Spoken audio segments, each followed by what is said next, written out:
കാസർഗോഡ് നിന്നാണ്. പൈവളികെ പഞ്ചായത്തിൽ മുസ്ലിം ലീഗ് അംഗത്തിന്റെ പിന്തുണയിൽ ബിജെപിക്ക് സ്റ്റാൻഡിംഗ് കമ്മിറ്റി പദവി. സ്റ്റാൻഡിംഗ് കമ്മിറ്റി അധ്യക്ഷ തെരഞ്ഞെടുപ്പിലും മുസ്ലിം ലീഗ് അംഗം ബിജെപിക്ക് വോട്ട് ചെയ്തു. അരുൺ പാറയ്ക്കൽ വിവരങ്ങളുമായി. അരുൺ, നേരത്തെ അംഗങ്ങളുടെ തെരഞ്ഞെടുപ്പിൽ 4 UDF അംഗങ്ങളാണ് ബിജെപിക്ക് വോട്ട് ചെയ്തത്. ഇപ്പോൾ അധ്യക്ഷ തെരഞ്ഞെടുപ്പിലും അത് ആവർത്തിച്ചിരിക്കുകയാണല്ലേ?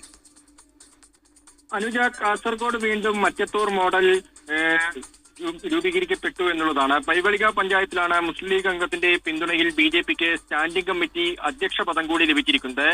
ആരോഗ്യ വിദ്യാഭ്യാസ സ്റ്റാൻഡിംഗ് കമ്മിറ്റിയുടെ ചെയർപേഴ്സണായി ബിജെപിയുടെ സുമന ജി ഭട്ട് വിജയിച്ചിട്ടുണ്ട്.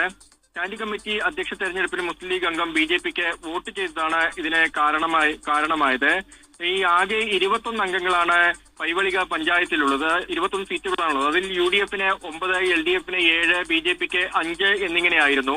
പക്ഷേ നേരത്തെ BJP അംഗങ്ങളെ 4 UDF അംഗങ്ങൾ പിന്തുണയ്ക്കുന്ന ഒരു സാഹചര്യം ഉണ്ടായിരുന്നു. അത് വലിയ വിവാദങ്ങൾക്ക് ഇടവരുത്തിയിരുന്നു. മുസ്ലിം ലീഗിന്റെ ജില്ലാ നേതൃത്വവും BJPയുടെ ജില്ലാ നേതൃത്വവും ഇതിൽ കൃത്യമായൊരു നിലപാട് അറിയിക്കുകയും ചെയ്തില്ല.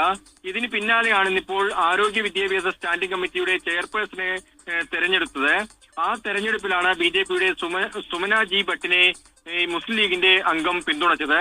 ഇപ്പോൾ ആരോഗ്യ വിദ്യാഭ്യാസ സ്റ്റാൻഡിംഗ് കമ്മിറ്റി ചെയർപേഴ്സണായി BJPയുടെ സുമന ജി ഭട്ട് വിജയിച്ചിട്ടുണ്ട്. അനുജ.